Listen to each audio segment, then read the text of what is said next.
موسیٰ صاحب یہ فرمائیے گا کہ معاملہ کیا ہے؟ السلام علیکم، thank you so much for inviting me. دیکھیں بیسکلی جو ایشو ہے نا، انفیکٹ آئی وڈ سے کہ ملٹیپل ایشوز ہیں اس وقت جو پاور سیکٹر ہے. سب سے بڑا جو ایشو ہے نا ہمارا انڈر لائن جو مسئلہ ہے وہ یہ کہ ہماری بجلی بہت مہنگی ہے. جب بجلی بہت مہنگی ہے تو اس کی وجہ سے لوگ نیم البدل ڈھونڈتے ہیں. ان میں سے ایک نیم البدل سولر ہے. جب سولر آیا تو لوگوں کو ایک ریلیف ملی اس مہنگی بجلی سے، اور اپنی سولوشن ایک لوگوں کے ہاتھ میں آئی تو لوگوں نے بہت سولر لگایا.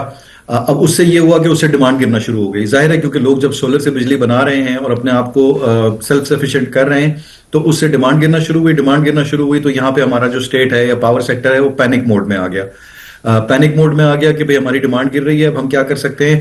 اور ون آفٹر دی ادر، جس طرح ہم نے پہلے بھی شارٹ ٹرم پالیسی پروپوزلز دیکھے تو اس طرح سے ایک اور پالیسی پروپوزل مارکیٹ میں آیا کہ ہم نیٹ میٹرنگ کو بند کر دیتے ہیں یا اس کو کسی طرح سے کرب کرتے ہیں. تو اگین دیکھیں پرابلم جو ہے نا وہ ریئل ہے کہ there is definitely power sector کے پاس ڈسکوز کی جو ہے وہ ڈیمانڈ گر رہی ہے. اس کی وجہ ان کی اپنی پرفارمنس ہے یا ان کی اپنی پرائسنگ ہے. جو ڈائگنوسس کی ہے، جو سولوشن پریزنٹ کر رہے ہیں، that solution is not the right solution. اس میں سب سے پہلے تو جو آپ نے ایک پوائنٹ ریز کیا، جس طرح سے خورم دستگیر صاحب کا بھی آپ نے مینشن کیا کہ سینکٹیٹی آف دی ایگریمنٹ. سب سے پہلی چیز جو کر رہے ہیں وہ یہ کر رہے ہیں کہ جب انہوں نے یہ نئی پالیسی بنائی تو اس میں انہوں نے یہ کیا کہ انہوں نے کہا کہ تمام صارفین پہ یہ اپلائی ہوگی، چاہے اس نے 1 سال پہلے کانٹریکٹ سائن کیا ہے یا اس نے ابھی تک کانٹریکٹ سائن نہیں کیا ہے، نیا کانٹریکٹ سائن کرنے والا ہے. تو یہ تو ایک ویسے بھی ایک بڑا مسئلہ ہے کیونکہ اس سے ایشو آئے گا. تو تھینک فلی یہ خوش آئند ہے کہ شہباز شریف صاحب نے اس کے اوپر نوٹس لیا ہے، اور ہوپ فلی ایٹ لیسٹ یہ جو مسئلہ تھا اس کو تو ہم hopefully will see this being corrected کہ جن لوگوں نے پہلے سے سولر لگایا ہوا تھا ان کے ساتھ تو جو کانٹریکٹ کیا تھا، جس ریٹ پہ گورنمنٹ نے ان سے ایکسٹرا سولر انرجی پرچیز کرنے کی بات کی تھی، گورنمنٹ اس کانٹریکٹ کو پاس کرے گی. اچھا ایک سیکنڈ جی وقار صاحب، just on that matter there are people who are in the process جنہوں نے لگوانا شروع کیا ہوا ہے، جو لگوا چکے ہیں اور جو باقی اس کے لوازمات ہیں، یعنی کہ actually to get it going وہ نہیں. تو دیر آر سم پیپل جن کا ورک ان پروگریس ہے، ان کا کیا بنے گا؟ یعنی کہ جنہوں نے چھتوں پہ لگا دیے ہیں اور جو انفارچونیٹلی یہ ایک اور ہماری جو پالیسی میکنگ ہے اس کا ایک آپ سمجھ لیں کہ ایک سمٹم، ایک وہ ہے ہمارے یہاں جو ایک بیڈ ہیبٹ ہے کہ پالیسی بنتی ہے اور وہ اسی وقت امپلیمنٹ ہو جاتی ہے. یہ پالیسی بھی اسی طرح آئی ہے کہ 9th of Feb منڈے کو جو ہے یہ لانچ ہوئی ہے، اور ساتھ ہی کہا گیا ہے کہ it is going to be effective immediately. یہ اچھا، بلکہ مزے کی بات یہ ہے کہ اس پہ لغاری صاحب جو منسٹر صاحب ہیں، ریسپیکٹڈ منسٹر جو ہیں، انہوں نے سینٹ میں کھڑے ہو کے یہ کہا کہ ہم نے سولر ایسوسی ایشن سے بات کی تھی تو انہوں نے کہا تھا کہ 6 مہینے کا ٹائم دو، اور ہم نے 6 مہینے کا ٹائم دے دیا. ہم نے جون میں یہ بات کی تھی اور دسمبر میں ہم نے پالیسی امپلیمنٹ کی. تو یو آر دا سولر ایسوسی، آپ ہیں سولر ایسوسی. جی معذرت کے ساتھ ہم نے یہ نہیں کہا تھا کہ آپ باتیں کرنے کے 6 مہینے دیں. بیسکلی 6 مہینے یہ ہوتا ہے جب پالیسی آپ اناؤنس کرتے ہیں اس میں آپ 6 مہینے آگے کی ڈیٹ دیتے ہیں کہ اس ڈیٹ سے افیکٹو ہوگی. آپ ہمیں ایگزامپلس دیتے ہیں سویڈن کے، ناروے کے، چائنا کے، کہ وہاں پہ پالیسی چینج ہوئی ہے اور ہمیں بھی پاکستان میں بھی پالیسی چینج کرنی چاہیے. سویڈن میں 2027 کی پالیسی جو ہے وہ آج اناؤنس ہوئی ہے، سب کو پتا ہے. تو اس سے کیا ہوتا ہے، اب دیکھیں جو شخص بالکل مڈ وے ہے، جس نے ابھی انویسٹمنٹ کر دی ہے، اس کا سسٹم لگا پڑا ہے، اس نے نیٹ میٹرنگ کے لیے اپلیکیشن کے لیے اپلائی کیا تو جی ڈسکوز تو اپلیکیشنز لے ہی نہیں رہے کیونکہ ان کو پتا ہے کہ there is an imminent policy change coming, تو انہوں نے اپلیکیشنز ہی روکی ہوئی تھی. اسی طرح مارکیٹ میں ایک ڈسٹربنس کریٹ ہو گئی ہے اب، کیونکہ نیو پالیسی کے تحت hybrid systems, the ones with batteries والے جو سسٹم ہے وہ زیادہ اٹریکٹیو ہوں گے. تو اس وقت ایز وی اسپیک بیٹریز کی مارکیٹ میں شارٹیج ہو گئی ہے، کیونکہ ظاہر ہے آپ نے اناؤنس تو نہیں کیا تھا، سفیشینٹ ٹائم تو نہیں دیا. بیٹری ایسا تو نہیں ہے کہ لوگوں نے گھروں میں چھپا کے رکھی تھی ایک دم سے باہر نکل آئیں گی.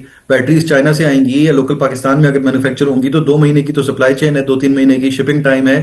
تو ایٹ لیسٹ آپ کو چاہیے تھا کہ آپ پالیسی اناؤنس کر رہے ہیں، چلیں سویڈن کی بات نہیں کرتے لیکن ایک 6 مہینے کا تو ٹائم دیں نا کم از کم، کہ اس ڈیٹ سے 1 جولائی 2026 سے یہ پالیسی افیکٹو ہوگی. اس وقت تک جو لوگ اپلیکیشن ڈال دیں تو پھر they can stand in queue meeting certain guidelines. تو یہ جو ایک سٹائل ہے نا ہمارا پاور سیکٹر کا بھی، اور سچی بات ہے کہ تمام گورنمنٹ سیکٹرز کا پالیسی میکنگ کا، کہ ایک تو یہ شارٹ کٹ لیتے ہیں، ابھی بھی پھر سے شارٹ کٹ لیا ہے. دیکھیں آج بھی پاکستان میں جو ہے نا الیکٹریسٹی کی شارٹیج ہے.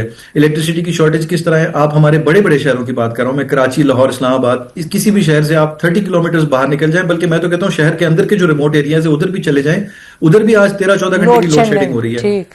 تو آپ اچھا کم از کم دن کے ٹائم کی لوڈ شیڈنگ ختم کر دیں. آپ کہتے ہیں کہ دن کے ٹائم پہ میرے پاس سولر کی وجہ سے الیکٹریسٹی زیادہ آ رہی ہے اور میں ریونیو ریکور نہیں کر سک رہا یا اس طرح کی بات کر رہے ہیں، تو دن کے ٹائم پہ وہ یونٹس وہاں بھیج دیں اور وہاں سے ریونیو ریکور کر لیں. جو ہارڈ سولوشنز ہیں یا جو سولوشنز تھوڑی کریٹو ہیں ایک اور چیز جو بار بار کہتے ہیں کہ رچ ورسز پور، کہ امیر آدمی کو جو ہے نا وہ نقصان ہو رہا ہے. ہاں امیر آدمی بڑا فائدہ اٹھا رہا ہے. سب سے پہلی چیز تو یہ ہے معذرت کے ساتھ سر، سب سے جو امیر ہے نا ان کو تو آپ نے چھوڑ دیا. آج ہی جو ہے نا میم میں نے ایک دیکھا ہے ایک گروپ میں جس میں ایک تصویر بنی ہوئی ہے جس میں 2 ونڈوز ہیں. ایک ونڈو میں جو ہے نا وہ نام لکھے ہوئے ہیں بڑے بڑے آئی پی پیز کے، میں نام نہیں لوں گا یہاں پہ، اچھا نہیں لگتا. آئی پی پی والے جو مینیجرز ہیں وہ ہنس رہے ہیں، اور نیچے جو ہے ایک ونڈو میں سولر والا بیچارہ جو ہے نا اس سے جو 2 روپے یا 3 روپے فردر کھینچ لیے ہیں. وہ یعنی ہم 2 ٹریلین روپیز میں کیپیسٹی چارجز دیتے ہیں، یا شاید ٹریلین سے بھی زیادہ کا نمبر ہوتا ہے وہ اگلے 3 زیرو کے ساتھ، اور ہم جو ہے نا 1 بلین روپیز کے اوپر جو ہے نا ہم شور مچا رہے ہیں کہ یہ ہم نے امیروں کو دے دیے. سر جو اصلی امیر ہیں ان کو ٹارگٹ کریں. جو بیچ والے امیر ہیں جو بیچارے 250 گز کے یا 10 مرلے کے گھر میں رہتے ہیں وہ ریلی امیر نہیں ہے. انہوں نے سولر سسٹم لگا لیا، اس کا مطلب یہ نہیں ہے کہ وہ دنیا کے امیر ترین لوگ ہیں. پہلی چیز تو یہ ہے. دوسرا، اگر واقعی آپ نے لوگوں کو فائدہ دینا ہے تو سر اس کا حل یہ ہے کہ صبح 10 بجے سے لے کے دوپہر 2 بجے تک آپ ایک لو ٹیرف لے کے آئیں، سپر آف پیک ٹیرف لے کے آئیں. اس کا نام سولر ٹیرف رکھیں بے شک، جس میں جو آپ سولر سے الیکٹریسٹی لے رہے ہیں اس کا ریٹ کم کریں اور وہ غریب لوگوں کو واقعی دیں. اس سے سب کو فائدہ ہوگا. ہمارا زیادہ تر لوڈ جو ہے وہ ریزیڈینشیل لوڈ ہے. بہت ساری چیزیں ایسی ہیں جو کہ ونس اے ڈے یوز ہوتی ہیں، وہ لوگ موو کر دیں گے. لوگ جو ہے استری کرنا وغیرہ، بالکل یہ والی چیزیں جو ہیں وہ لوگ دن کے ٹائم پہ لے جائیں گے. تو اس سے آپ سولر کا جو بینیفٹ ہے وہ پاس اکراس دا پیپل کر رہے ہوں گے، انسٹیڈ آف کہ آپ. مسئلہ یہ نا کہ ہم نیگیٹو پہلے سوچتے ہیں اور پازیٹیو نہیں سوچتے، کیونکہ پازیٹیو سوچنے میں تھوڑی محنت زیادہ چاہیے ہوتی ہے. تو ہم تو پچھلے 1 سال سے یہ فیڈ بیک دے رہے ہیں. آئی ہوپ کہ آپ لوگوں کے توسط سے اور جو دوسرے میڈیا چینلز جن کے ساتھ بات چیت کر رہے ہیں اور لوگ جو کر رہے ہیں اس سے یہ میسج اکراس جائے گا کہ we need to think positively in a longer. آپ نے بڑے اچھے پوائنٹس دیے.